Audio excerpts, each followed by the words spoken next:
রংপুরের পীরগাছার পর অ্যানথ্রাক্স ছড়িয়ে পড়েছে মিঠাপুকুর ও কাউনিয়া উপজেলায়। ৩ উপজেলায় উপসর্গ দেখা দিয়েছে ২ শতাধিক মানুষের মাঝে।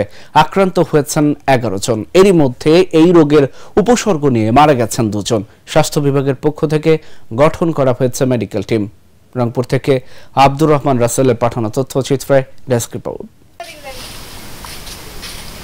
রংপুরের পীরগাছা সদরের মাইটাল এলাকার কৃষক আব্দুর রাজ্জাক অ্যানথ্রাক্স আক্রান্ত গরু জবাইয়ের পর মাংস কাটতে গিয়ে এই রোগে আক্রান্ত হয়ে আগস্ট মাসে মারা যান।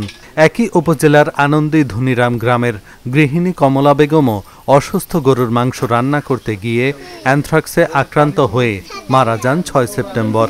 এখন এই রোগে ভুগছেন ১১ জন, আর উপসর্গ দেখা দিয়েছে ২ শতাধিক মানুষের মাঝে।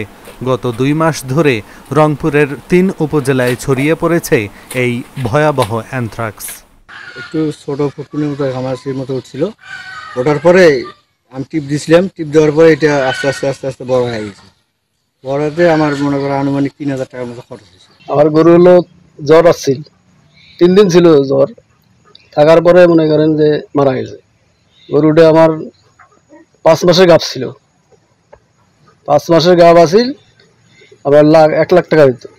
হ্যাঁ, অফিসে গেছি, অফিস থেকে কোনো সহযোগিতা পাই নাই, কোনো ওষুধপাতি দেয় নেই, অফিস থেকে কোনো ওষুধে নাই। হ্যাঁ, তারপর আর কি করি।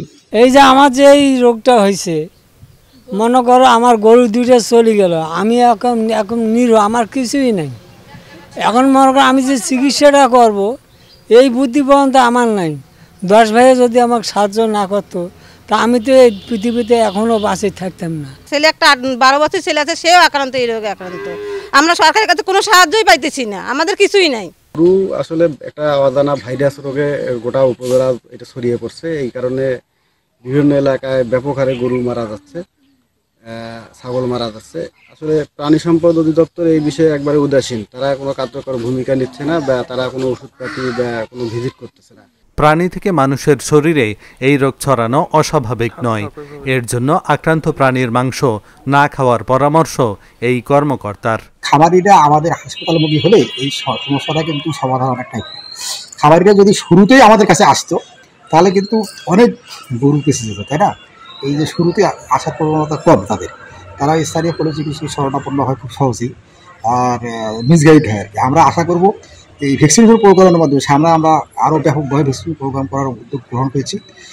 তখন এই সমস্যা থাকবে না এবং সমস্যাটা অনেকটাই লাঘব হয়ে গেছে। স্বাস্থ্য বিভাগের পক্ষ থেকে রংপুরের 3টি উপজেলায় মেডিকেল টিম গঠন করা হয়েছে বলে জানান সিভিল সার্জন।